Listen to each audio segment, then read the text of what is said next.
Alright mga amigos, bad news po para sa mga Jonriel Casimero fans sapagkat hindi po niya nakuha ang super bantamweight limit na 122 pounds. No? Sumobra po sa kanyang unang attempt si Casimero sa timbang na 124.12 pounds. At sa kanyang second attempt naman, binigyan siya ng 2 oras para makuha ang 122 pound limit. Subalit sumablay na naman si Cuadro Walas at tumimbang nga po siya sa kanyang second attempt ng 123.23 pounds.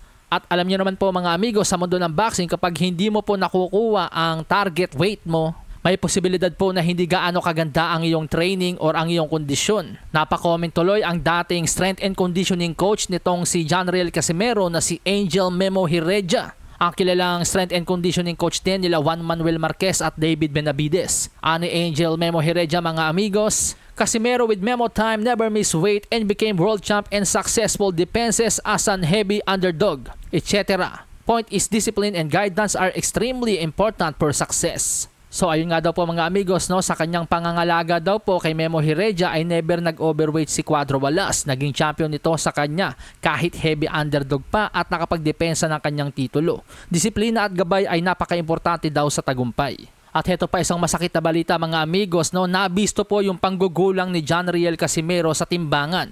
Nahuli po siya ng kampo ni Saul Sanchez. Heto po mga amigos, no, yung footage, makikita po na tinatapik ng kampo ni Saul Sanchez yung kamay ni Casimero na parang kumakapit doon sa may sa kulay puti. Pinaalis ito nung kampo ni Saul Sanchez dahil parang tampering daw po yung ginagawa ni Casimero.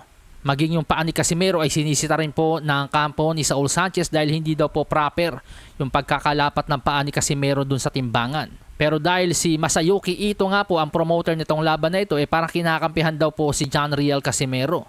Napansin nga po yan ng isang netizen na sinabi na I wouldn't be surprised if Masayuki Ito will get another weighing scale or try to help Casimero to lose the 1 kg before 2 hours. All throughout the match with Casimero Sanchez was made, it was all favored by Casimero. Sanchez arrived 4 to 5 days before the fight. Jet lag.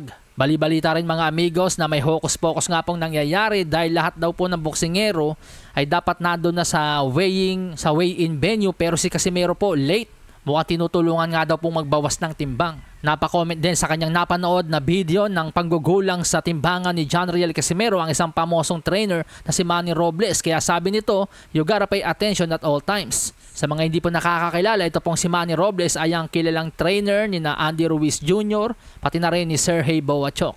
Pero ganun pa man mga amigos, tuloy pa rin daw po ang laban. Yun nga lang po, mukhang magmumulta si Casimero at magsusuot ng mas mabigat na gloves. At bali-balita rin na hindi siya pwedeng tumimbang ng mas mabigat pa sa 128 pounds sa mismong fight night. So parang may rehydration clause yung dating po. Malasahin ang baraha, patunayan mo sa akin ha. Sino man ang mabunot na kalaban, di ka